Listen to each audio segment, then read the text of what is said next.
you want to get started, it's 12:05. And as people come in, Yeah, I'm sure I can do. Anyone else that comes in, I'll just do a little recap of my intro. But yeah, good to go. Yeah. Okay. Cool. All right. Well, to everyone that's attended so far, that's online so far, welcome. So thank you for attending what I hope to be the first in a long series of Bronx House Wellness Workshops hosted by Bronx House Fitness and Wellness. Before I hand over the reins to Myrna, I just want to give a quick intro as to who I am and what Bronx House Fitness and Wellness department is all about. So I am Jonathan Acosta. I am the Director of Fitness and Wellness at Bronx House since this past November. So that'd be just under 4 months over here. Before I was at Bronx House, I managed 24-hour fitness for 4 years. And that's where I really developed my knowledge of the fitness industry, and I really cultivated my passion for fitness as well over there. And then prior to that, I managed New York Country Club, an upscale golf and catering facility up in Rockland County for 6 years. And over there, I did everything from bartending to sales, event planning, golf outings, weddings, you name it, I did it. In short, that's where I learned how to multitask, which actually serves me pretty well.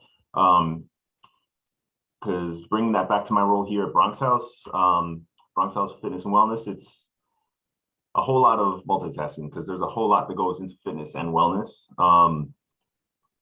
So what is fitness?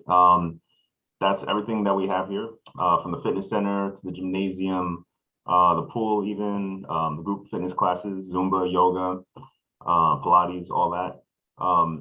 Fitness, that's everything that pretty much keeps us active. Not much more definition needed there. But wellness, that's kind of the first question I asked. Literally my first day on the job. I'm like, all right, what do I do for wellness? Like fitness, I've done that. What do I do for wellness? Well, so first I had to really figure out the definition for it. And there's no better place to go for a definition on wellness than where I got my personal training certification, the National Academy of Sports Medicine. It's NASM for short. So NASM defines wellness as the fluid process, this is a mouthful, so the fluid process of improving the emotional, occupational, physical, social, intellectual, and spiritual components of life, dynamically leading to the better state of health and well-being. Right? Everyone got all that? So in other words, wellness is pretty much every other aspect of your life. So fitness, staying physically fit, physically active, wellness, everything else. And that pretty much leads us to my goals and objectives and that of Bronx House as well for this series. The main thing, if we get anything out of this, is really just to bring awareness to all the different various fitness and wellness initiatives. So because wellness is such a massive topic, you could do a webinar, a presentation on each aspect of wellness, for the rest of the time. Today, we're focusing primarily on nutrition. That's what today's wellness workshop webinar is going to be about. So throughout the course of today's webinar, just so you can understand the format of what we're going to be going through, there's going to be a few, Myrna's going to have a few pauses in the presentation for questions related specifically to the actual presentation. And then on top of that, there'll be a Q&A session after the presentation. If you have any questions or suggestions for like future Bronx House Wellness workshops, I'm always taking suggestions. Any questions on Bronx House memberships or just anything that is not directly pertaining to the webinar, I asked, instead of asking about it during this, just shoot me a quick email. I put my email in the chat. I don't know if it's still there. It was there during the practical. I'll put it there again. Just shoot me a straight email so we can keep everything focused on today's webinar. And yeah, that's pretty much everything I have to say. That's everything about myself and Bronx House in a nutshell. Myrna's gonna let you know about her many qualifications and her passion for wellness. On a personal note, I've been in contact with Myrna now for a little over 2 months now. And I really can't think of a better person to start off or to restart, I should say, the Bronx House Wellness Workshop series than Myrna. She's done it before. She's been doing it a long time. When you listen to her speak and you see all the information she has, you can tell her knowledge is there, but more than that, her passion in breaking down the subject matter and really doing it in a way that you can relate to. You can just tell she's real passionate about wellness. And that's the most important thing to me. So without further ado, I'm gonna quit my rambling and hand it over to our feature presenter for 2022's inaugural Bronx House Wellness Workshop webinar, Myrna Tamal.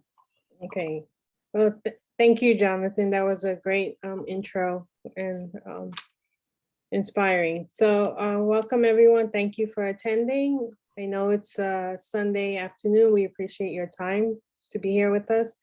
So just a little bit about me. My name is Myrna Tamal.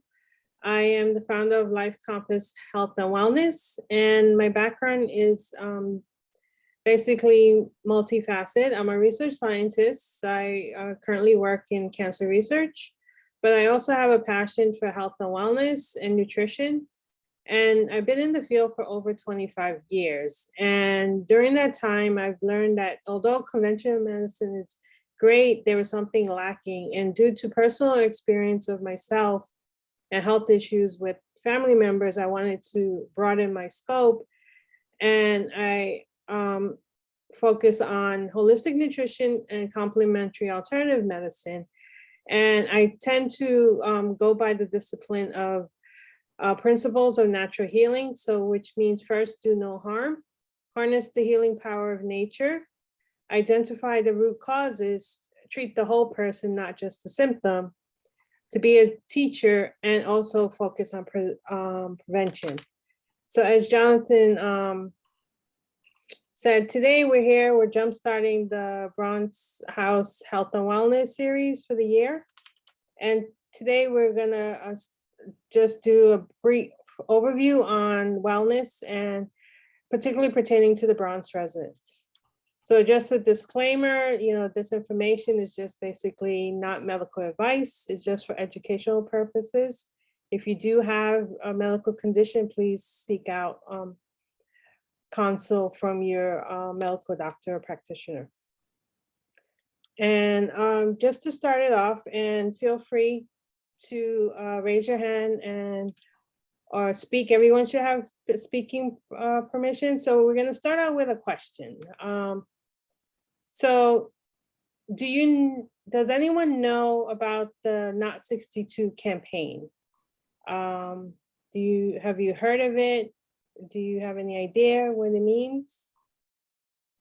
And you feel free to raise your hand and speak or anything, or you can write it in the chat if you have any idea of what Not 62 campaign is. Okay, so we have someone said no idea. Anyone else? Okay, so what is it exactly? So the Not 62 campaign is basically a campaign that was started in 2015 by the former Bronx borough president. And every year there's a report, the Robert Wood Johnson Foundation County Health Ranking Report. And the Bronx, all the counties in the state are ranked based on health outcomes and health factors. So unfortunately, out of 62 counties in New York State, the Bronx is at the bottom, meaning we have the least healthiest health outcomes and health factors. And there's a lot of factors that contribute to this, socioeconomic factors, access to health care, education policies and programs, clinical care, and health behavior. So today we are trying to bring more awareness to the issues that are presented by Bronx residents and provide you some background information and maybe some tips and tricks that can help with overall health. So just to touch on what are some of the factors that affect Bronx residents. And you can see here just some stats. So there's a prevalence of prediabetes and diabetes in adults in the Bronx, and there's high rate among our ethnic communities, Blacks, Hispanics, Asians, and non-whites as well, and whites. So, but you see the red line here, the Bronx has the highest percentage of diabetes of all the boroughs in New York City. So this is a concern, and this is something we can actually help address with prevention and awareness.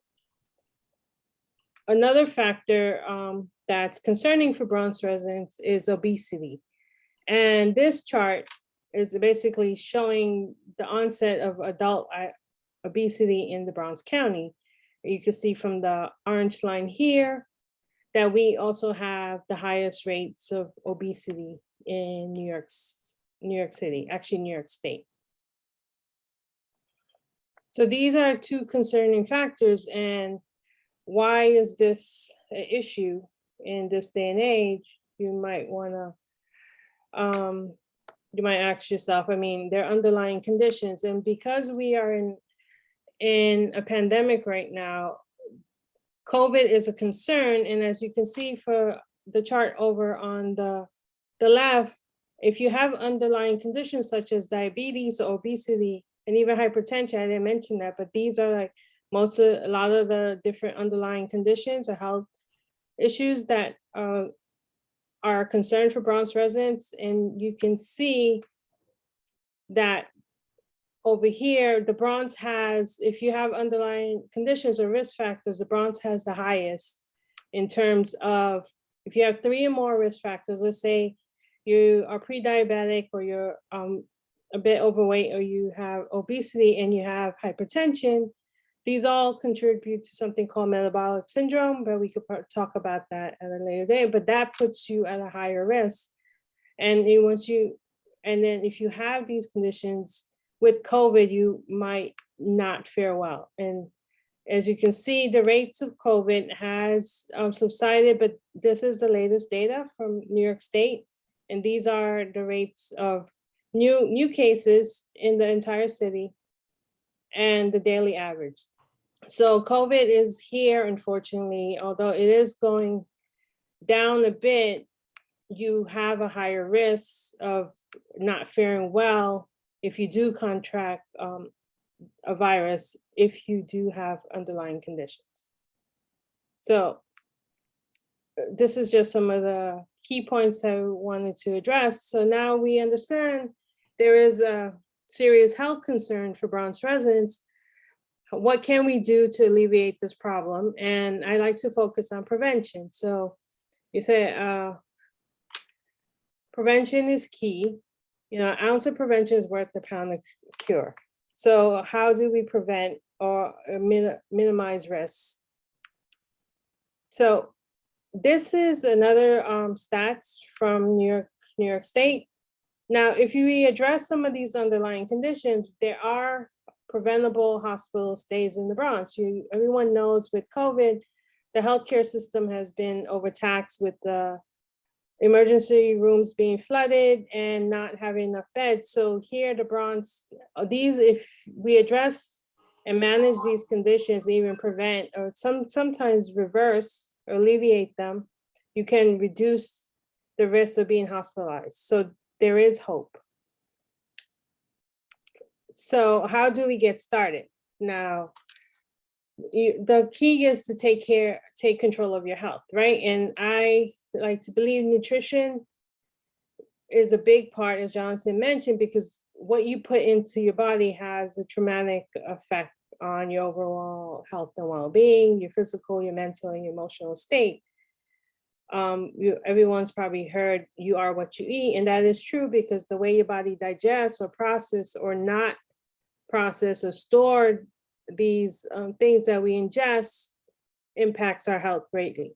So how do we get started? First, we need to evaluate what you want to change. So first, identify the problem. Let's say you want to lose a few pounds. How do you go about that? Yes, you could go to Bronx House, sign up for a fitness class. That's one step.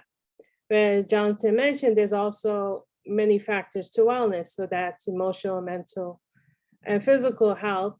So what do you eat? You need to identify like what do you eat and when do you eat it?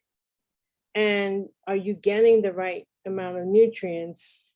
And a key thing that people tend to forget, you have to actually enjoy what you eat. People hear the term diet and they think restriction, and that's not necessarily the case. You can actually eat healthy and enjoy what you're eating as well. So what happens to food when it enters your body? So as I mentioned before, you are what you eat. So the food affects you in different ways. So for example, let's say you have a high protein diet, and this is, many people have heard of keto diets, right? It gets digested into amino acids, which are the basics of protein, and it turns into muscle, which is great. Now, if you have a lot of processed food here, a lot of starch or popcorns and bread and cakes and cookies and stuff, this get digested into sugar. And when your body has excess sugar, fortunately, this turns into fat, right? Now, if you eat more fruits and vegetables, this will help contribute to having more energy, have fiber, help with your digestion, and this contributes to your overall wellness, and so on and so forth. As you can see there, if you have certain healthy fats here, like salmon and nuts and avocados are healthy fats, it will help with good cholesterol. Cholesterol is also a factor that affects many Bronx residents. And here, if you eat a lot of the processed foods or takeout, fast foods, this will turn into fat as well. So just to give people a little bit background on the history of food, the way we eat today is dramatically changed based on what our ancestors eat.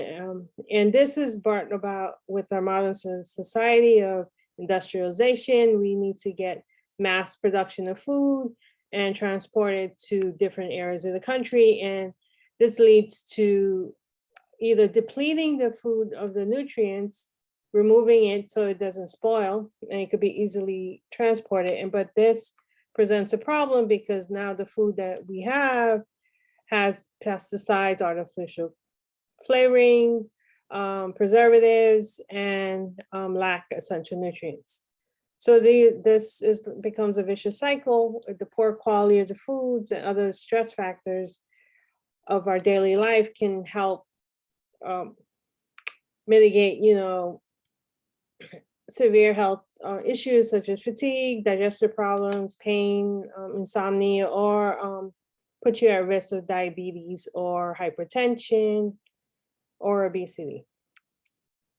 Now, all calories are not the same, and this is important for digestion. So I like this picture because it gives you a visualization of, like, say you have 400 calories of, say, oil, and that comes from a lot of processed foods, right? And you see this is your stomach.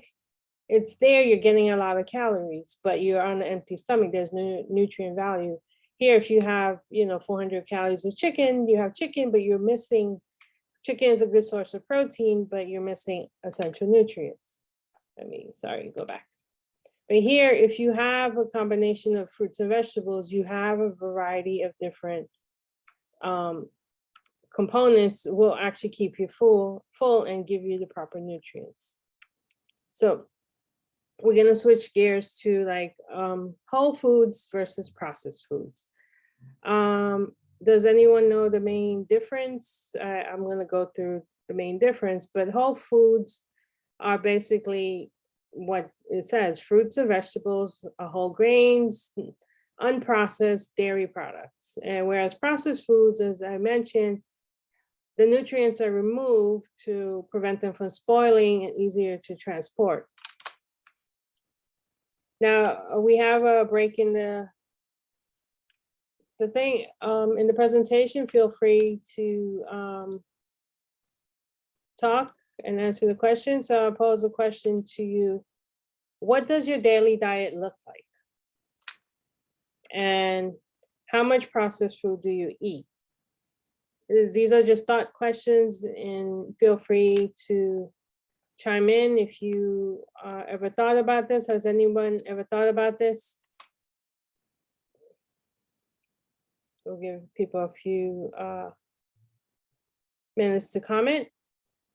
No? Okay, so processed foods. Now, that's just a thought question to think about it. So what are the nutrients? So people talk about nutrients, but what are they exactly, and how do they get processed? So there are several different nutrients in our body: carbohydrates and lipids and fats, right? Now, carbohydrates are the building blocks of sugar. It breaks down into different forms of sugar. I'll touch base about that. Proteins, help build muscles. They're good for your tissue, help for your immune system, and lipids and fats. Now, we need all of these things in our daily diet, and none of them are bad, but they're bad if they're not in the right form or the right quantities, or if you're lacking some of the key components. Your body needs all these nutrients to survive efficiently. And another thing is, from fruits and vegetables and the food we ingest, we need vitamins and minerals. And why is this important? Especially in the winter months, there's a lot of deficiencies we see. The most common is vitamin D deficiency, either from lack of sunlight or not ingesting enough of it from your diet. And vitamins are essential to help with metabolic activities and to give you energy. So there's different classes of vitamins. I'm not going to go into all the details. Just know there's fat soluble vitamins, which basically means they dissolve in oil or fat. And these are vitamin A, D, E, and K. There are the water soluble vitamins, the B's and C's, which you find in a lot of citrus fruits and leafy green vegetables. So the water soluble vitamins, you cannot store them in your body, whereas the fat soluble ones your body can store. So if you're not eating healthy on a regular basis, your body's not getting the optimal amount of vitamins.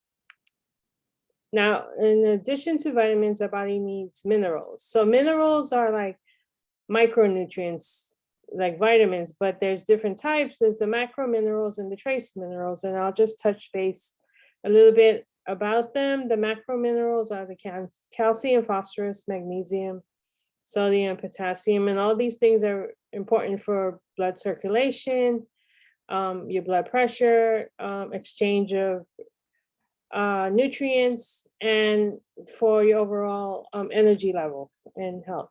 Now, your body requires large amounts of these minerals, and the trace minerals are your iron. Iron deficiency is another major problem in most people who have underlying conditions. And if you lack iron, you might have, cramping in your legs sometimes if you walk, or you might feel fatigue because you're not getting enough iron. And iron works with hemoglobin in your blood to provide oxygen. So these things do have an impact, and it's important to understand how they work. So therefore, if you have a problem, we listen to our body, then we can identify the problem and have a solution. Minerals work with enzymes that help break down your digestion, food during digestion.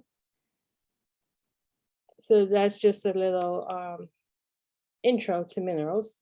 And as I mentioned, the macro minerals that our body needs are calcium, which are important for our bones. We've heard that a lot, and your nerves and your muscles. And some of the sources will be salmon or sardines or some dairy.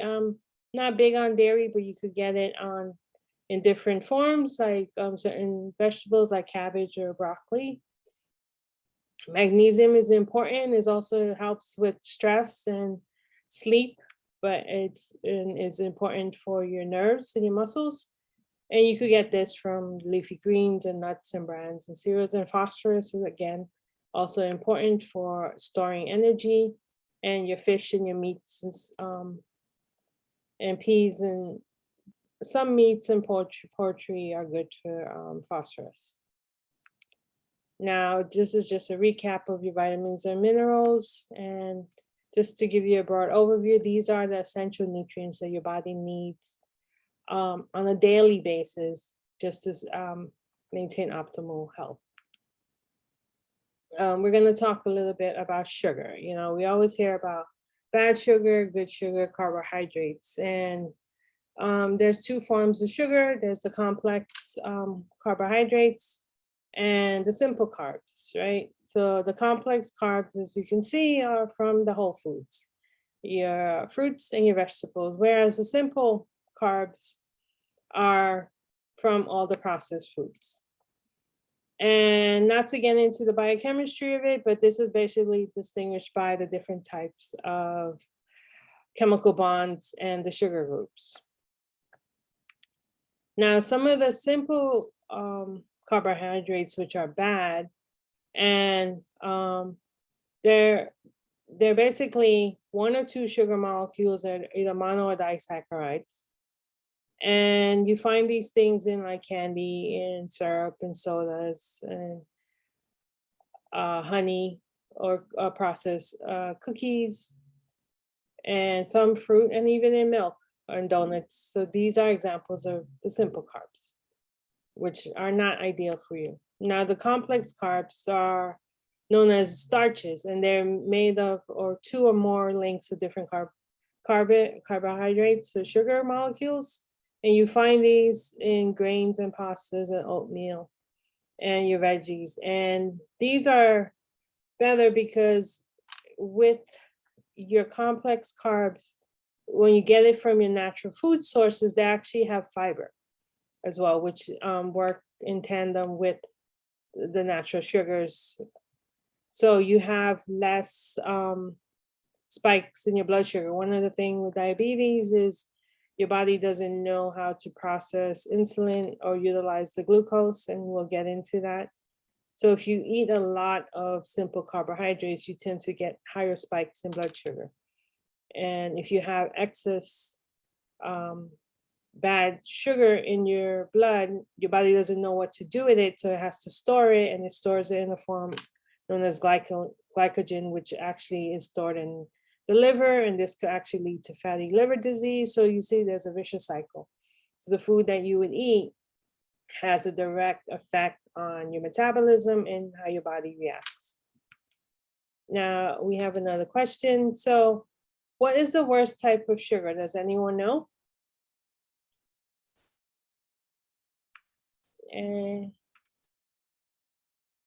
Any takers? It is HFCS. Does anyone know what this means? No. Okay, so we'll continue. So what is it exactly? So high fructose corn syrup. Now, this is a processed type of sugar. It's made from cane sugar. As I mentioned, the sugar molecules and the bonds, and it's a combination of glucose and fructose in equal amounts. And there's a 50-50 ratio. That's what it should be. But this type of sugar actually has a higher content of fructose. And fructose is sweeter than glucose. But the problem is your body doesn't absorb it well in our intestine, and it cannot be broken down by the liver. And because of this, it gets stored as fat. And if you have stored fructose in your liver, you develop fatty liver, and this actually can lead to inflammation. So inflammation is like one of the root causes of most diseases, and particularly diabetes and obesity. So we're just going to switch gears a bit. Fats and lipids. So this could be a whole nother seminar, but I'm just going to touch base. Like, there are good fats, and the good fats are, so not all saturated fats are bad for you. Like avocados and coconut oil actually have good saturated fat, even some salmon as well. Let me go back, sorry. And then some of the bad fats, which is like margarine, and this is, I'm sure you've heard of trans fats. This is just another type of fat, which is artificial. And again, your body doesn't know what to do with trans fats. And this is what's found in like the processed foods, like the donuts, the cookies, and the pastries, and even processed meats. Hydrogenated oils, those are like vegetable oils, those are not the best types of fat for you.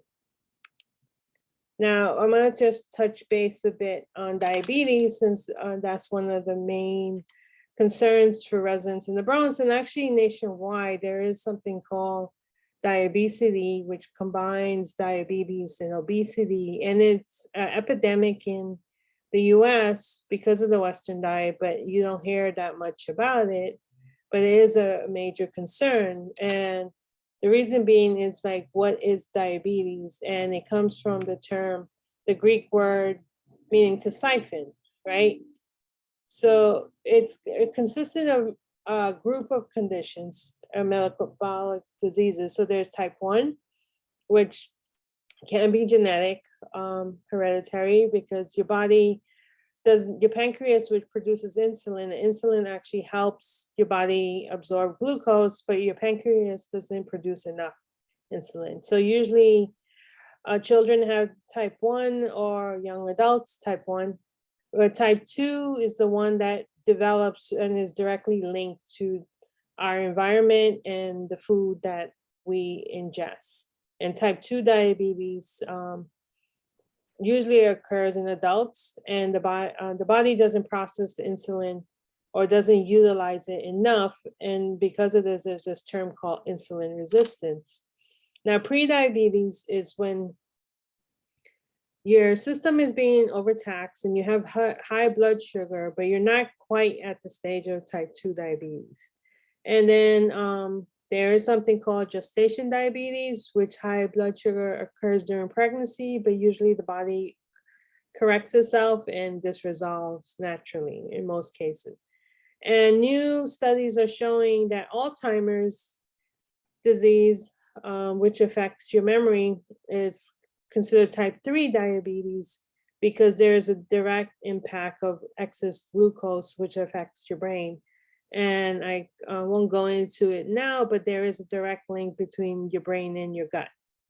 So type 3 diabetes is on the rise, and it's being linked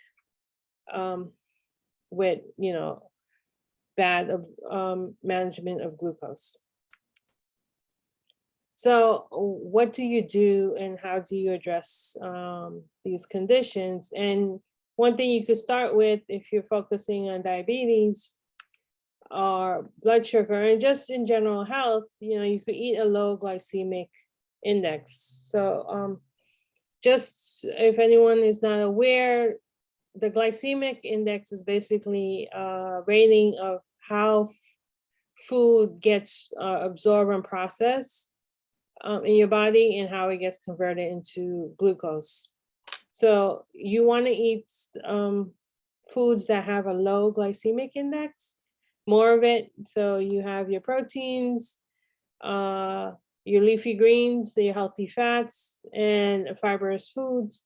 And as you see, there's very minimal or actually no processed foods in a low glycemic diet. So this might be beneficial in like managing or reducing blood sugar levels and managing how your body processes sugars and fats and etc. Now, what are some of the benefits of eating whole food? Whole food are grown in nutrient-rich soils, right? And the plants obtain these vital nutrients that help with synergy of your health. And I like this picture. Your prescription should be, your pharmacy is basically your food. Because what we tend to see, what happens, we get one condition and then you get a prescription, and then that addresses that symptom, but you're not addressing the root cause. So one thing you need to look at is, are you getting the right nutrients? How your body's processing it?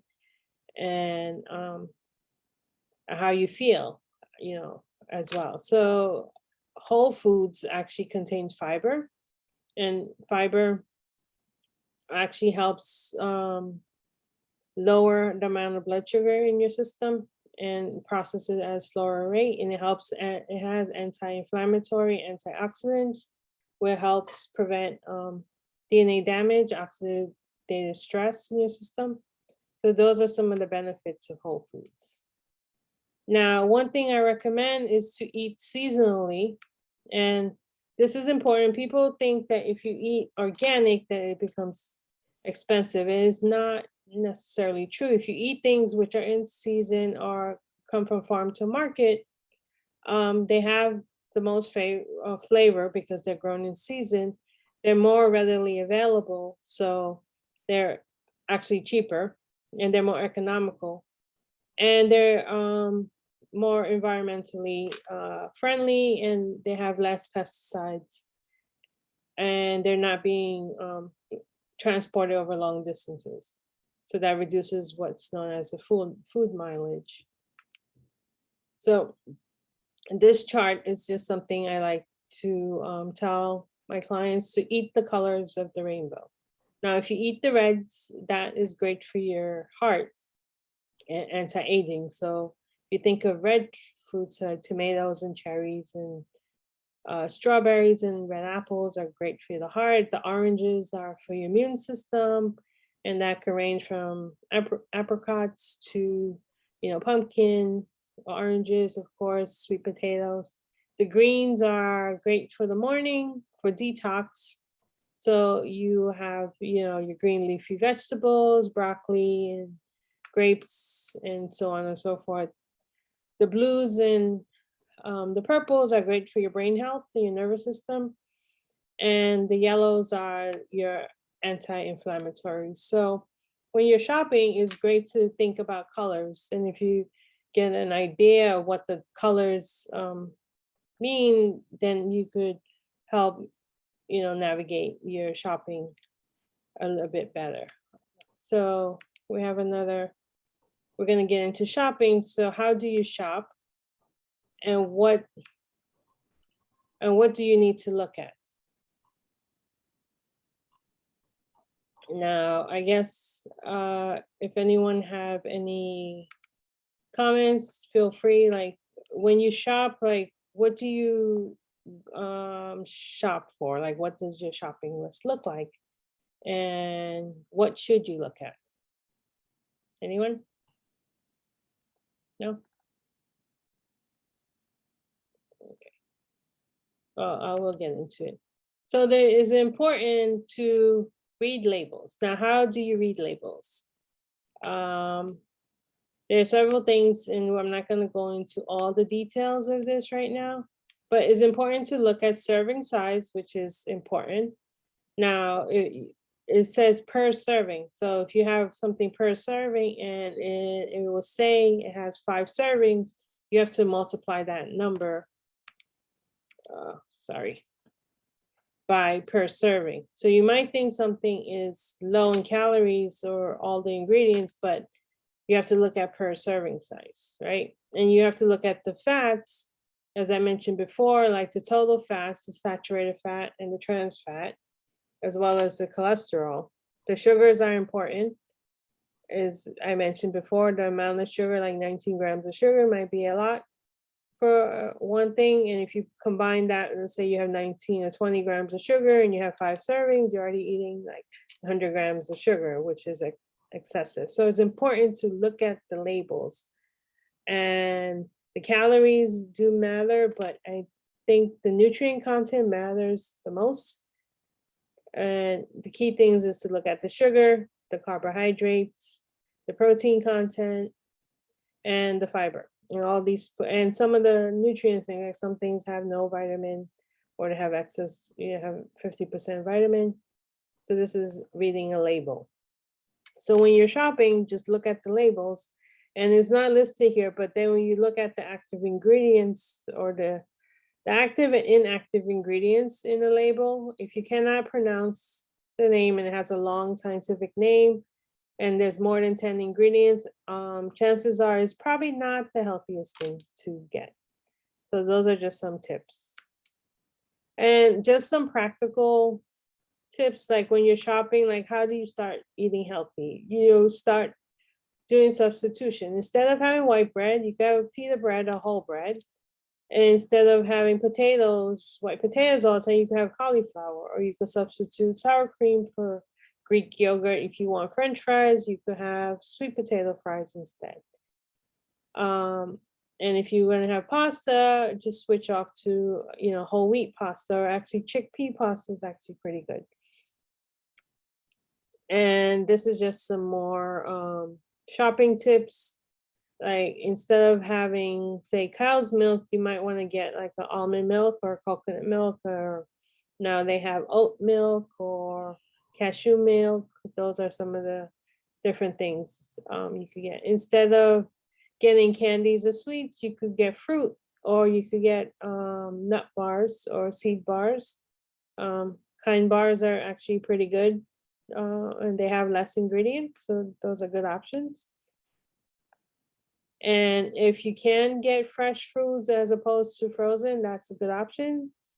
So you could cook things within a few days. They're fresh, they have the right nutrient content.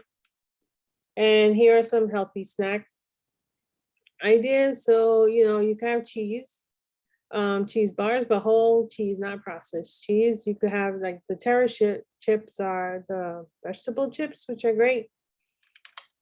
So these are just some ideas of how to eat healthier, but not like limit yourself and saying I can't have certain things. You just have to be more aware of what the healthier options are. And again, here are some healthier options for crackers or chips. They have avocado chips now with sea salt, and they're made with olive oil. They have multi-grain chips, which are great. The key is to read the labels and understand like what are you getting and what the contents of it are.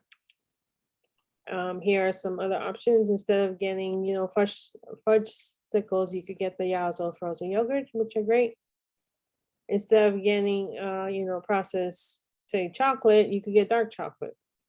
And if you want popcorn, get like the healthier popcorns or the healthier chips. Now, that's pretty much all I have. This was just an introduction. So just in conclusion, think of like food as medicine, which holds true, because what we eat has a systematic effect on all aspects of our health and well-being. And just learning about what we're eating, the ingredients and the nutrient contents of the food actually will help you achieve optimal health. So you need to focus on getting the right nutrients and minerals and vitamins, and you also can get supplements as well, or herbs that help with prevention, actually in some cases reducing risks or preventing some of these things or reversing. So to get started, and just a summary, start with a why, like why is this important? And set a goal. Just start with something simple, one thing at a time, have a basic plan. And then in tracking your progress weekly is important. And then you always revise and readjust. And one thing we tend to do is focus on the negative, but we should celebrate our success, even if it's the smallest one. Like I say, I got up this morning and I exercised 30 minutes.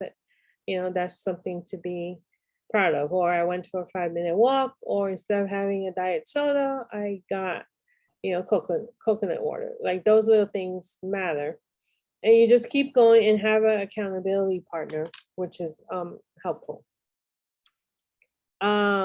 So just to tell you a little bit about some of the things I have going on. I have a Pathway to Wellness program, and it's a 16-week program, and it's intensive with 4 parts. Identify root causes. You learn about techniques, and mindset is a big issue. Focus on nutrition and the action plan. So if you are interested, would like to learn more, you can reach out to me. And I do other workshops. So I have one focus on women's health, which is be coming up in March. And that's pretty much all I have right now. So thank you all for your attention and feel free to ask questions. Thank you very much. Well said. Thank you.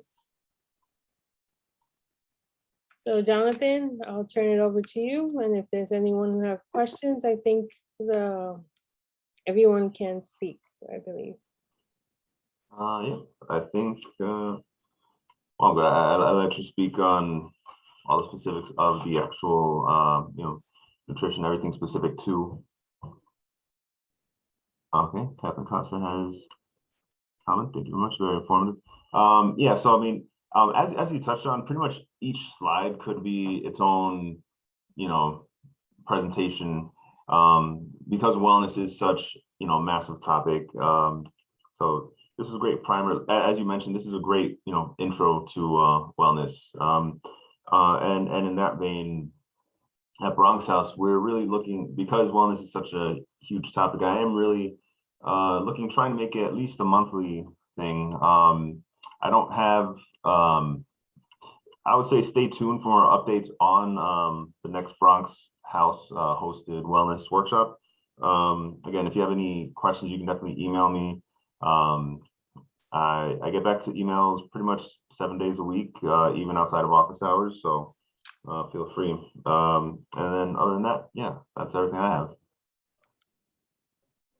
Okay, great. So just thank everyone for attending. If you do have questions, feel free to reach out to me, or you can reach out to Jonathan at Bronx House and they could get in touch with me. And we look forward to seeing you at our next event. Have a good day. Yep. All right, take care.